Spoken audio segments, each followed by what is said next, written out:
নিস্তব্ধ রাত, চারিপাশ থেকে ঝিঝি পোকার ডাক ভেসে আসছে। রিসোর্টে নিজের রুমে জামা কাপড় লাগেজে ভরছে রোয়াত।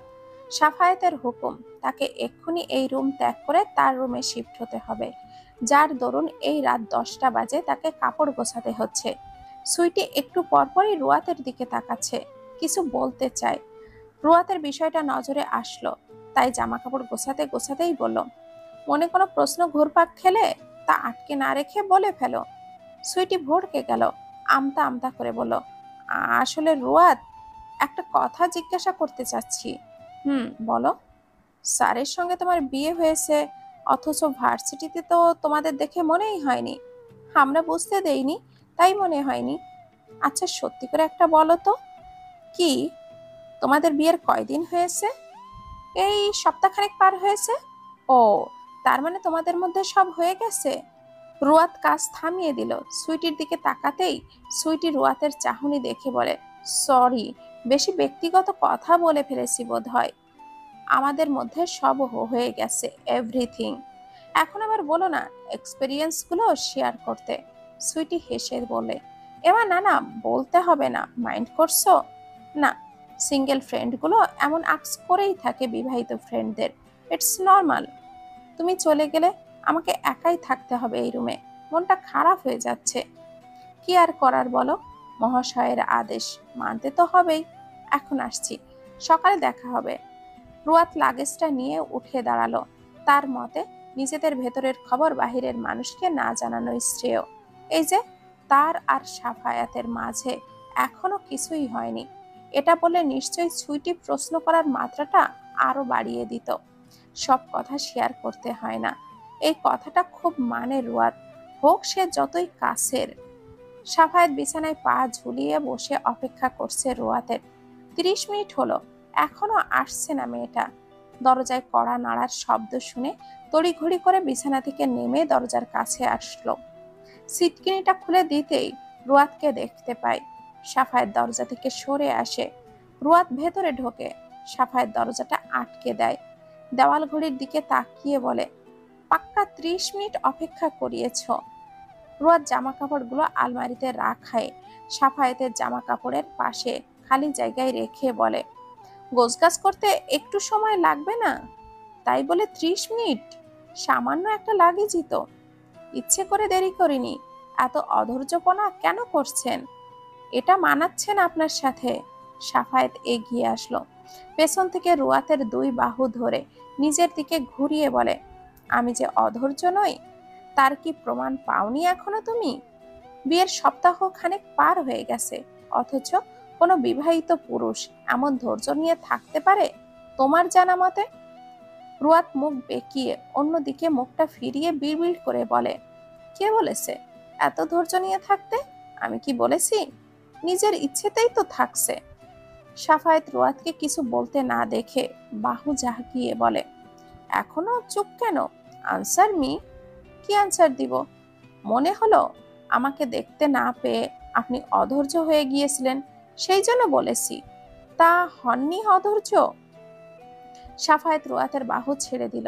রুয়াতের নাকের ডগায় তর্জনী আঙ্গুল দিয়ে শুইয়ে দিয়ে বলল, অল্প স্বল্প, বেশি না। ওকে, বেশি হতে না করেছে কে? কেউ না। তাহলে বেশি করে মিস করুন, সত্যি। হুম। আচ্ছা ম্যাডাম, রাত তো অনেক হয়েছে, এবার চলো ঘুমাতে। সকালে তোমাকে একটা জিনিস দেখাতে নিয়ে যাব। কি? সারপ্রাইজ। সকাল সকাল ওঠার জন্য আগে তাড়াতাড়ি ঘুম দিতে হবে। আচ্ছা, আপনি বিছানায় যান, আমি ওয়াশরুম থেকে আসছি। সাফায়াত বিছানায় পা ঝুলিয়ে বসে অপেক্ষা করলো রুয়াতের ফেরার। রুয়াত 10 মিনিট পর ওয়াশরুম থেকে ফিরে সাফায়াতকে বসে থাকতে দেখে বলে, শুয়ে পড়েননি কেন? অপেক্ষা করছিলাম। অপেক্ষা জিনিসটা আজকাল করতে বেশ ভালোই লাগে। কেন, আগে ভালো লাগতো না? না, অপেক্ষা জিনিসকে আমি তেতোর সাথে তুলনা করতাম আগে, আর এখন মিষ্টির সাথে। রুয়াত বিছানায় এসে পা তুলে বসে বলে, ওয়াই? কারণ এই যে অপেক্ষা করাতে আমাদের সম্পর্কটা কেমন যেন তেতো থেকে মিষ্টিতে পরিণত হচ্ছে। তবে সব ক্ষেত্রে অপেক্ষা জিনিসটা খাটবে না, কিছু ক্ষেত্রে আমি প্রচুর ডেসপারেট হয়ে যাব। রোয়াত বুঝলো না শেষের কথাটা, তাই বলল, কোন ক্ষেত্রে? সাফায়াত রুয়াতের দিকে এগিয়ে এসে কানের লতিতে ঠোঁট ছুঁয়ে ফিসফিসিয়ে বলে ওঠে, তুমি এত অবুঝ জানা ছিল না তো রুয়াত। কোন ক্ষেত্রে ছেলেরা ডেসপারেট হয়ে পড়ে? সেদিন তো তুমি ডেসপারেট হয়ে আকার ইঙ্গিত দিলে। রুয়াত ভাবল, দৃশ্যটা মনে পড়তেই চোখ পাকিয়ে তাকায় সাফায়েতের দিকে। সাফায়েত রুয়াতের গালটা টেনে বিছানায় শুয়ে চোখ টিপে বলে, গুড নাইট, সকালে দেখা হচ্ছে। রুয়াত শব্দ করে বিছানায় শোয়। সাফায়াত তাকায়। রুয়াত চোখটা বন্ধ করে জোরে জোরে শ্বাস নিচ্ছে। সাফায়াত রুয়াতের গা ঘেঁষে বলে, বলতে না বলতে ডেসপারেট হয়ে যাচ্ছ? আমার চেয়েও দেখি তুমি বেশি কন্ট্রোললেস রুয়াত। জাস্ট বলতেই এই অবস্থা? তাহলে ইমাজিন করো যখন প্র্যাকটিক্যালি করব তখন কি হবে। তুমি তো। সাফায়েত পুরো কথাটা শেষ করতে পারল না। তার আগেই রুয়াত কটমট চাহনি নিয়ে তাকিয়ে দাঁতে দাঁত চেপে বলে উঠল, আপনি এমন 18+ কথাবার্তা শুরু করলেন কেন? সাফায়েতের মুখের ওপর থেকে রুয়াতের হাতটা সরিয়ে নিয়ে বলল, বিকজ আমার বয়সটা 18+-এর উপরে, অর্থাৎ 29।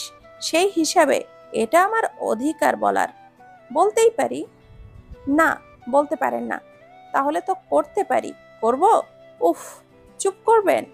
আচ্ছা করলাম। শোনো, পরশু সকালে কিন্তু আমরা এখান থেকে দাদুবাড়ি ফিরবো। সাদমানকে বলে দিয়েছি, ও চলে আসবে সানজিদাকে নিয়ে সোজা দাদু বাসায়। ও, তাহলে আপুকেও একটু নিয়ে আসতে বলুন না, গ্রামের দিকটা ঘুরলে একটু ভালো লাগবে। সে বলে দিব। এখন একটা কাজ করো তো। কি কাজ? তোমার মাথাটা আমার এই বুকটার উপরে রাখো তো, দেখি কেমন ফিল হয়।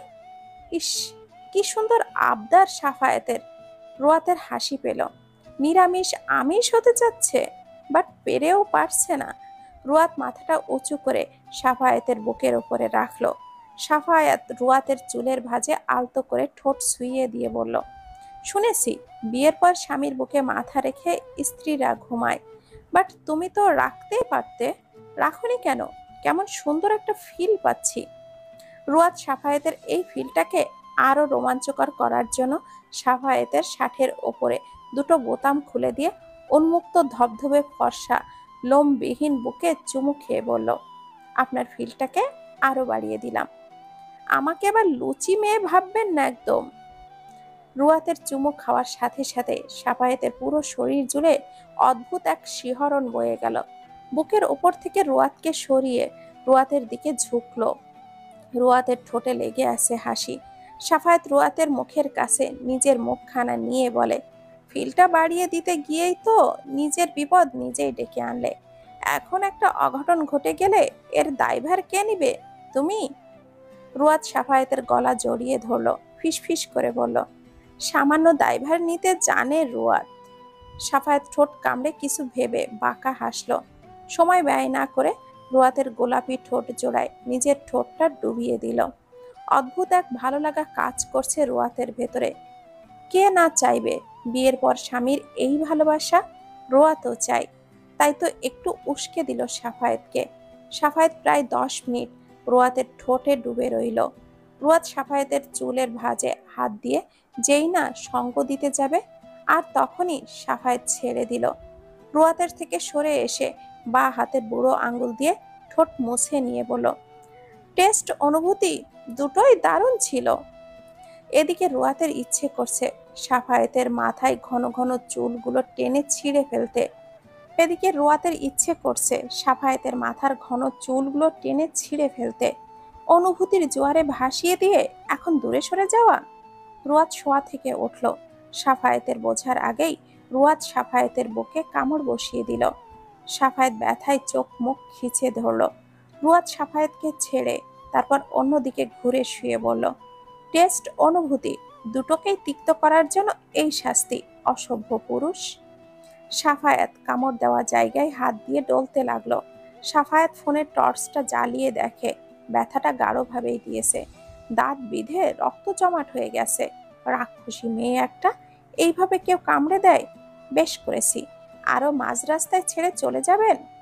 সাফায়েত রুয়াতকে নিজের দিকে ঘোরালো। এক ভুরু উঁচু করে বলে, বাই এনি চান্স তুমি কি চাইছিলে ওই সব? রুয়াত ঝটকা মেরে সাফায়েতের থেকে নিজেকে ছাড়িয়ে ঘুরলো অন্যদিকে। মনে মনে বলল, অসভ্য পুরুষ, বুঝেছে তবু মুখে জিজ্ঞাসা করছে, রোয়াত নিজেকে কন্ট্রোল কর। উনি পুরুষ হয়ে এমন কন্ট্রোলে থাকতে পারলে তোর আরো বেশি থাকার কথা। আর একদমই বুঝতে দিবি না এই অসভ্য পুরুষকে। সাফায়েত ফের টানে কাছে আনলো রোয়াতকে। রোয়াত জোর করে সরে আসতে চাইলে সাফায়েত আসতে দিল না। শক্ত করে চেপে ধরে রোয়াতের গলায় মুখ গুজে নিয়ে বলল, রাগটা পুষিয়ে রাখো, কাজে লাগবে, এখন ঘুমাও। ভোর 5টা, রোয়াত এখনো ঘুমে বিভোর। সাফায়েত ফর্মাল ড্রেস আপ পরে রেডি হয়ে আছে। দাঁড়িয়ে দাঁড়িয়ে ঘুমান্ত রোয়াতকে দেখছে। ঘুমান্ত রোয়াতকে অসম্ভব সুন্দর লাগছে। পৃথিবীর সকল মায়া যেন এই তেলতেলে মুখটার ওপরেই এসে পড়েছে। সাফায়েত হাত ঘড়িটায় সময় দেখল। না, এখন রোয়াতকে না ডাক দিলে দেরি হয়ে যাবে। তাই আলতো করে হাতটা রোয়াতের গালে রেখে বলল, এই রোয়াত, ওঠো, দেরি হয়ে যাচ্ছে তো। রোয়াত নড়ে চড়ে আড়মোড়া ভেঙে শোয়া থেকে উঠে বসল। চোখ ডলতে ডলতে বলল, কিসের দেরি হয়ে যাচ্ছে? রাতে যে বললাম না কিছু দেখাবো তোমায়, চটপট রেডি হও মিস না করতে চাইলে। রোয়াত ওয়াশরুমে গিয়ে ফ্রেশ হয়ে আসলো। ঘুম এখনো লেগে আছে চোখে। সাফায়েত রোয়াতের হাত ধরে রিসোর্টে থেকে বের হলো। রোহান বেলকনিতে দাঁড়িয়েছিল। সারাটা রাত জেগে কাটিয়েছে।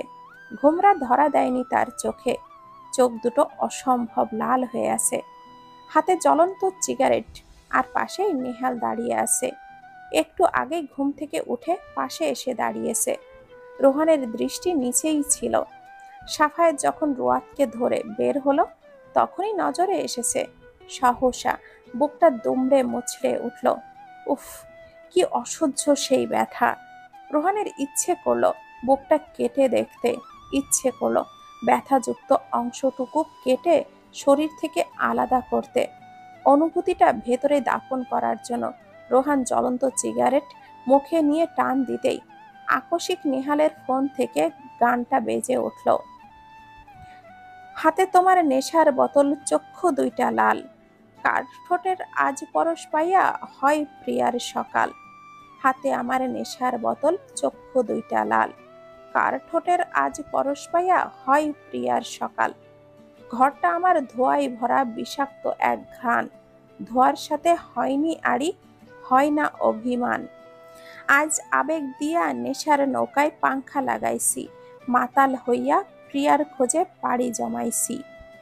রোহান কটমট চাহনি নিয়ে তাকালো নেহালের দিকে। বুঝতে বাকি নেই গানটা কার উদ্দেশ্যে। নেহালের মুখ জুড়ে দাঁত কেলানো হাসি। রোহান মুখে থাকা সিগারেটটা ছুঁড়ে ফেলে দিল।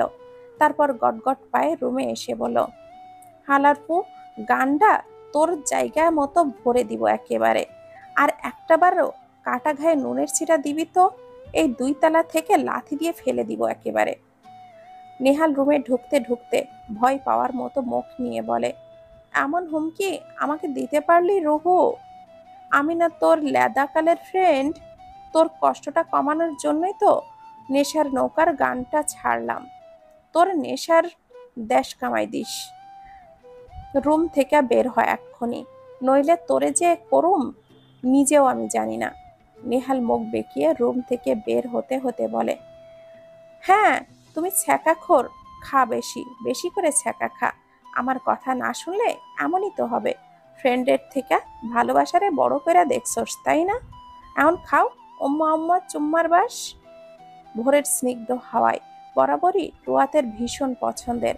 আর সেটা যদি হয় সমুদ্র সৈকতের তীরে, তাহলে তো কথাই নেই। সাফায়েত রোয়াতকে নিয়ে এসেছে সমুদ্র সৈকতের সূর্য দেখার জন্য। তবে এখনো সূর্য ওঠেনি। সূর্যোদয়টা ভালো মতো দেখার জন্য সাফায়েত রোয়াতকে নিয়ে ঝাউবনে গেল। এখান থেকে সূর্যাস্ত ভালোভাবে দেখা যায়। মিনিট কয়েকের ভেতরেই সমুদ্রের পিঠ চিড়ে সূর্য উঠছে। মুহূর্তটাই রোয়াত জাস্ট হা হয়ে গিয়েছে। এই প্রথম সে দেখছে সূর্যোদয়। সাফায়েতের হাত চেপে ধরে ঝাঁকিয়ে খুশি হয়ে বলে, থ্যাংক ইউ, থ্যাংক ইউ, এতগুলো থ্যাংক ইউ আমাকে এটা দেখানোর সুযোগ করে দিয়ে। কি সুন্দর এই মুহূর্তটা! আমাকে রাতেও নিয়ে আসবেন? আমি এই শেষ রাতটা সৈকতের তীরে বসে একাকী থাকতে চাই আপনার সাথে। নিয়ে আসবেন? সাফায়েত হাসলো, রোয়াতের হাতের পিঠে চুমু খেয়ে বলল, অবশ্যই নিয়ে আসবো তোমায়। তোমার সকল ইচ্ছা পূরণ করব আমি আমার সাধ্য মতো। সাজ সন্ধ্যায় শিকদার বাড়ির দোরগোড়ায় এসে হাজির সাদমান, হাতে এক প্যাকেট মিষ্টির বাক্স। স্বামীরা শিকদার সাদমানকে দেখা মাত্রই তড়িঘড়ি করে দরজা থেকে সরে দাঁড়ালো সাদমানকে ভেতরে আসতে দেওয়ার জন্য। সাদমান মিষ্টির বাক্সটা স্বামীরা শিকদারের হাতে ধরিয়ে দিয়ে সোফায় বসলো আয়েশ করে। সামিরা শিকদার সাদমানের আপ্যায়নের জন্য তোড়জোড় করতে নিলে সাদমান থামিয়ে দেয়, নিজেকে কিছুটা ধাতস্থ করে বলে, আন্টি, রজনী বাসায় আছে? স্বামীরা শিকদার সোফায় বসতে বসতে বলো, হ্যাঁ, নিজের রুমেই তো। আমি একটা কথা বলতে এসেছি। হ্যাঁ বলো বাবা, কি বলতে এসেছো? আসলে কাল ভোরে আমি আর সানজিদা সাফায়েতের ব্রো মানে তার দাদু বাড়ি যাচ্ছি। তো ব্রো আর রুয়াদ বলল রজনীকে সাথে করে নিয়ে যেতে। আচ্ছা, রজনীকে বলে দেখি যাবে কিনা। আচ্ছা। স্বামীরা শিকদার সাদমানকে বসার ঘরে রেখেই রজনীর রুমে আসলো। রজনী বিছানায় আধ শোয়া হয়ে হুমায়ুন আহমেদের মেঘ বলেছে যাব যাব বইটি পড়ছে। স্বামীরা শিকদারকে নিজের রুমে ঢুকতে দেখে শোয়া থেকে উঠে বসলো। বইটা পাশে রাখতেই স্বামীরা শিকদার রজনীর পাশে বসলো। কিছু বলবে মা? রোয়াতের মা উপর নিচ মাথা ঝাঁকালো। কি বলবে বলো? সাদমান এসেছে, রোয়াত বলে পাঠিয়েছে কাল যে রোয়াতের দাদার শ্বশুরবাড়ি যাবে তোকে সাথে করে নিয়ে যেতে বলেছে। গ্রাম্য পরিবেশ, ভালো লাগবে গেলে। ওর শ্বশুরবাড়ি আমি গিয়ে কি করব? আর তাছাড়া আমি বেশি মানুষজনের সাথে মিশতে পারি না। রোয়াত আছে তো, ছেলেটা বসার ঘরে বসে আছে, বলি গিয়ে তুই যাচ্ছিস। না গেলে হয় না? হয়, তবে রোয়াত খুব করে বলেছে তোকে যেতে। ঠিক আছে, যাব। সামিরা শিকদার রুম থেকে বের হয়ে সাদমানকে বলল রজনী যাবে। সাদমানও খুশি হলো, তবে রজনীর দেখা না পাওয়ায় মনটা বেজার হলো। আর কোনো কাজ নেই এই বলে বসা থেকে উঠে সাদমান বলল, আজ তাহলে আসি আন্টি, ভোরে চলে আসবো, রজনীকে রেডি হয়ে থাকতে বলবেন। রাত 9টা। নদীর তীরে বালিতে বসে আছে রোয়াত আর সাফায়েত। 7টার দিকে এসেছে তারা একাকী সময় কাটানোর জন্য। আশেপাশে ছড়িয়ে ছিটিয়ে আছে গুটি কয়েক যুগলবন্দি প্রেমিক প্রেমিকারা। সেই দিকে নজর নেই রুয়াত আর সাফায়েতের। তাদের দৃষ্টি ওই সুদূর আকাশে থাকা চাঁদটার দিকে। ইয়া বড় চাঁদ, সেই চাঁদের আলোয় সমুদ্রের পানিগুলো চকচক করছে। শান্ত নীরব সাগরখানাও যেন মৌন ব্রত পালন করছে রোয়াতদের সঙ্গে। তাই তো গর্জে ওঠা সাগর আজ নিশ্চুপ। সাফায়েত রুয়াতের পিঠে এক হাত দিয়ে জড়িয়ে ধরার মতো করে ধরে বলে, আর কতক্ষণ চাঁদ দেখবে রুয়াত? রিসোর্টে ফেরা উচিত, কাল ভোরে দাদুর বাড়িতে তো রওনা হতে হবে। আর একটু থাকি না, আর 10 মিনিট মাত্র। ওকে। রুয়াত শেষ 10 মিনিটটা সাফায়েতের কাঁধে মাথা রেখে বসে কাটিয়ে দিল। রুয়াত সমুদ্র সৈকতের থেকে যাওয়ার আগে পেছন ফিরে শেষবার সমুদ্রটাকে দেখে মুচকি হেসে বলল, আবার ফের দেখা হবে সমুদ্র তোমার সাথে আমার। সেই দেখাই যেন 2 থেকে 3-এ এসে ঠেকি। ভালো থেকো, অনুভূতির এক আস্ত ভান্ডার। সাফায়েত রুয়াত রিসোর্টে এসেছে, সোজা নিজেদের রুমে গিয়ে ঘুমিয়ে পড়ে। ভোর হলেই সাফায়েত রেডি হয়ে সাইফুল ইসলামের রুমে আসে জানাতে যে সে আর রুয়াত আর নাইমুন চলে যাচ্ছে। নাইমুর আসতে চায়নি, কিন্তু যখন শুনল সানজিদা আসছে মুহূর্তেই রাজি হয়ে গেল। রোহান ঘুম থেকে উঠে ব্রেকফাস্ট করে রেডি হয়ে নেয়। তারাও আজ ঢাকায় ব্যাক করবে। সকাল থেকে রুয়াত আর সাফায়াত দুজনের একজনকেও দেখতে পায়নি রোহান। সেই জন্য বাসে ওঠার আগে নিহালকে বলে, রুয়াত আর স্যারকে দেখছি না কেন সকাল থেকে? তাদের কি মাথায় নেই যে আজ ঢাকায় ফেরার কথা? বউ নিয়ে কই ঘুরতে গেছে? বা চলে গেলে তখন কি করবে? নিহাল জানালার পাশের সিটে বসতে বসতে বলে, আহারে সোনা বন্ধুটা, আমার রুয়াতকে দেখতে না পেয়ে অক্সিজেন ঠিকঠাক সাপ্লাই দিতে পারছে না। তাই বলছি কি, তোর সেই চিন্তা করা লাগবে না, ওরা এই রিসোর্টের আশেপাশের কোথাও নেই, চলে গেছে। রোহান অবাক হয়ে বলে, চলে গেছে মানে? মানে সিম্পল, তারা জামাই বউ একাকী থাকার জন্য কোথাও চলে গেছে, যেখানে তোর ছায়াটাও যেতে পারবে না। কই গেছে? এখন সব খুলে বলতে হবে তোকে? নতুন বিয়ে করেছে, বউকে নিয়ে একাকী কই যেতে পারে বল? তোরে মামু ডাকানোর ব্যবস্থা করতে গেছে, বুঝতে পেরেছিস? অসভ্য। নেহাল মুখ বাঁকিয়ে বলে, এখন কি সবকিছু খুলে বলতে হবে তোকে? নতুন বিয়ে করেছে, বউকে নিয়ে একাকি কই যেতে পারে বল? তোরে মামু ডাকনের ব্যবস্থা করতে গেছে, অসভ্য। নেহাল মুখ বাঁকিয়ে বলে, ওরে আইসি আমার সভ্য ছেলে, এখন বস, সারা রাস্তা ভাবতে ভাবতে যা তোর লাইলা তার মজনুকে নিয়ে কই গেছে। ভোরের আলো ফুটতে না ফুটতেই সাদমান এসেছিল রজনীদের বাসায় সানজিদাকে নিয়ে, কিন্তু এখন অলরেডি সূর্যের আলো ফুটে গেছে, অথচ রজনীর রেডি হওয়া হয়নি। সাদমান একবার বিরক্ত হয়ে উঠতে নিলেই রজনী রুম থেকে বেরিয়ে আসে। সাদমানকে থমকে যায়। রজনী বোরকা পরেছে, সাথে মাথায় হেজাব। ফার্স্ট টাইম এমন বেশে দেখছে সাদমান। রজনী লাগেজটা নিয়ে এগিয়ে এসে বলে, সরি, খুব দেরি করিয়ে ফেললাম। সাদমান মুচকি হেসে বলে, তা তো করিয়েছেনি, এবার যাওয়া যাক তাহলে। শিওর। সাদমান সানজিদা আর রজনীকে নিয়ে বের হলো। বেলা 12টার দিকে সাফায়েত রুয়াত আর সাদমানকে নিয়ে পৌঁছায় সাফায়েত তার দাদুর বাড়ি। 2 তলা বিশিষ্ট 3খানা বাড়ি, 3 দিকে, আর সামনে বাড়ির গেট, মস্ত বড় উঠান, এক পাশে গরু রাখার ঘর। বাড়ির ঠিক সামনেই বড় পুকুর, তার পাশেই চাষের জমি, সেখানে সবজি লাগানো আছে। সাফায়েত রুয়াতকে নিয়ে বাড়ির ভেতরে ঢুকতেই বাড়ির উঠোনে কিতকিত খেলতে থাকা 13 বছরের রুনা সাফায়েতকে দেখে খেলা বাদ দিয়ে ভূত দেখার মতো করে চমকে ওঠে। মুখে 2 হাত দিয়ে চিৎকার করে ডেকে ওঠে, মা, ও মা, দেখো কেরা আইছে। সাফায়েত ভাই আইছে ভাবিরে লইয়া, কই গো তোমরা, তাড়াতাড়ি বাহিরে আহো। রুনার ডাক শুনে রুনার মা সাইদা বেগম ছুটে বেরিয়ে আসে। পাশের বাড়ি থেকে বেরিয়ে আসে সাফায়েতের ফুপি জোবেদা আর ছোট কাকি মরিয়ম। সাইদা বেগম এগিয়ে এসে সাফায়েত আর রুয়াতের সামনে দাঁড়িয়ে বলে, এইটা তোমার বউ সাফু? সাফায়েত উপর নিচ মাথা ঝাঁকায়। সাইদা বেগম রুয়াতের থুতনি খানায় চুমু খেয়ে বলে, মাশাআল্লাহ, ভীষণ মিষ্টি দেখতে তোমার বউ। আসো ভেতরে আসো। তোমার সাথে এটা কে? সাফায়েত নাইমুরের দিকে তাকালো। আমার বন্ধু কাকি। ও বাবা, তার নাম কি তোমার? নাইমুর তখন জবাব দিল, নাইমুর জাকারিয়া। বেশ সুন্দর নাম তো। এই রুনা, তোর ভাই ভাবি আর নাইমুরকে রুমটা নিয়ে যা, আমি রান্নার ব্যবস্থা করি। রুনা দৌড়ে রুয়াতের হাতখানা ধরে বলে, মিষ্টি ভাবি, চলো ভাইয়ের রুমে নিয়ে যায়। রুনা রুয়াতকে নিয়ে চলে গেল। সাফায়েত নাইমুরকে নিয়ে অন্য রুমে গেল, যেটাই নাইমুর থাকবে। সাফায়েত নাইমুরকে তার রুমে ফ্রেশ হতে বলে নিজের রুমে চলে আসে। রুনা এখনো রুয়াতের সাথেই আছে, ভীষণ মিশুক একটা মেয়ে। সাফায়েত রুনার মাথায় গাঁটটা মেরে বলে, রুয়াতকে এখনো ফ্রেশ হতে দিসনি কেন? রুনা দাঁতে দাঁত কামড় দিয়ে বলল, সরি ভাই, আমি ভুলেই গিয়েছিলাম। ও মিষ্টি ভাবি, তুমি ফ্রেশ হও, আমি পরে আসুমনে। ওটা ফ্রেশ না রুনা, ফ্রেশ বলতে হয়। স্কুলে কি যাস এইসব ভুলভাল ইংলিশ শিখতে?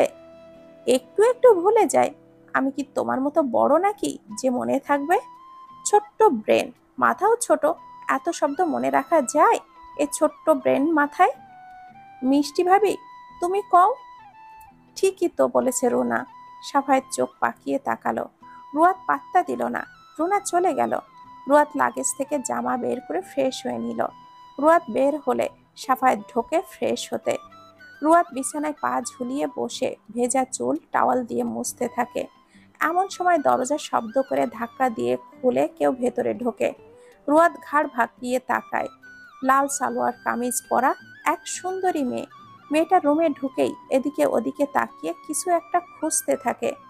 রুয়াত বসা থেকে উঠে দাঁড়িয়ে বলে, কাউকে খুঁজছেন আপু? মেয়েটার দৃষ্টি এবার রুয়াতের দিকে নিবদ্ধ হলো। রুয়াতের পা থেকে মাথা অবধি দেখে গম্ভীর কণ্ঠে বলল, সাপু কোথায়? উনি তো ওয়াশরুমে গিয়েছে ফ্রেশ হতে। কিন্তু আপনি কে আপু? সাফু রুম থেকে বের হলে বলবে জবা এসেছিল, সে যেন দেখা করে জবার সাথে। জবা? রুয়াত এর আগেও এই নামটা শুনেছে, সাফায়েতের ফুপির মেয়ে। কিন্তু জবা মেয়েটাকে দেখার খুব ইচ্ছে তার। দেখবে কেমন সুন্দরী ওই মেয়ে, যার প্রশংসায় পঞ্চমুখ করেছিল সবাই। মেয়েটা চলে গেল। সাফায়েত ওয়াশরুম থেকে বের হয়ে রুয়াতকে গম্ভীর মুখ করে কিছু ভাবতে দেখে বলে, কি ভাবছো? রুয়াত ঘাড় ফিরিয়ে তাকায়, গম্ভীর কণ্ঠে বলে, কিছু না। এক আপু এসেছিল, বলল জবা এসেছিল, আপনাকে দেখা করতে বলেছে। সাফায়েত ভেজা টাওয়ালটা রুয়াতের হাতে দেয়। রুয়াত সেটা বেলকুনিতে মেলে দিয়ে আসে। সাফায়েত বলে, চলো দাদু আর দিদার সাথে দেখা করে আসি। রুয়াত মাথায় ওড়না টেনে নিল। সাফায়াত রুয়াতের হাত ধরে রুম থেকে বের হলো। রহমান আলী বিছানায় শুয়েছিলেন। সাফায়েতকে রুমে দেখে উঠে বসার চেষ্টা করে। সাফায়েত ধরে উঠে বসায়। পাশে দিদা ময়না বেগম ঘুমাচ্ছে। দুজনেই ঠিকঠাকভাবে নড়াচড়া করতে পারে না। রহমান আলীর স্ত্রীকে ডাকলো, ময়না, দেখো কেরা আইছে, আমগো সাপু আর নাত বউ আইছে। ময়না বেগম চোখ মেলে তাকালো, কিন্তু ওঠার চেষ্টা করলো না, কারণ তিনি একদমই বিছানায় পড়ে গেছে। মুখে এক পাশ প্যারালাইজড হয়ে গেছে। হাতের ইশারায় রুয়াতকে বলল কাছে আসতে। রুয়াত পাশে এসে বসলো। ময়না বেগম দুই চোখ ভরে দেখলো নাত বউকে। অতঃপর হাতে থাকা বালা দুইটা খুলে রুয়াতের হাতে পরিয়ে দিল। কিছুক্ষণ কুশলাদি করে সাফায়েত রুয়াতকে নিয়ে চলে আসলো রুমে। উঠোনে বসেছিল নাইমুর। সাফায়েত গিয়ে নাইমুরের পাশে বসে, আর রুয়াত রান্নাঘরের দিকে চলে যায়। সাইদা বেগম রুয়াতকে দেখে বলে, হারে নতুন বউ, তুমি এখানে কেন? যাও রুমে যাও, কালি লেগে যাবে শরীরে। লাগলে সাবান দিয়ে পরিষ্কার করে নিব। এখন আমাকে বলে দিন কি কি করতে হবে, আমি করে দিচ্ছি। কিচ্ছু করতে হবে না মা, তুমি রুমে যাও। একা একা কাজ করছেন, কষ্ট হচ্ছে না? আমাকে বলুন না, আমি কিছুটা করি, তারপর চলে যাব। আচ্ছা, তাহলে তুমি বরং ডাইনিং টেবিলটা গোছাও গিয়ে, আমার রান্না প্রায় শেষের দিকে। রুয়াত আচ্ছা বলে চলে গেল। নাইমুর ফোন স্ক্রল করতে করতে বলে, সাদমানরা আসবে কখন? সাফায়েত পকেট থেকে ফোনটা বের করে সাদমানকে কল লাগায়। সাদমান কলটা রিসিভ করলে সাফায়েত জিজ্ঞাসা করে, এই কত দূর তারা? সাদমান জানায় বাড়ির কাছাকাছিই আছে তারা। সাফায়েত সাবধানে আসতে বলে ফোনটা কাটতেই সামনে তাকিয়ে দেখে জবা দাঁড়িয়ে আছে। সাফায়েতের ভুরু কুঁচকে আসলো। নাইমুর জবাকে দেখে বলে, আরে জবা যে, কেমন আছো? জবা শুকনো মুখে বলল, আপনার ফ্রেন্ড যেমন রেখে গেছে তেমনটাই আছি। সাফায়েতের বিরক্ত ভাব চলে আসলো জবাকে দেখে, তাই বসা থেকে উঠে চলে যেতে নিলে জবা বলে ওঠে, চলে যাচ্ছ কেন? বিরক্ত লাগছে আমাকে? লাগবেই তো, বউ যে আছে এখন তোমার।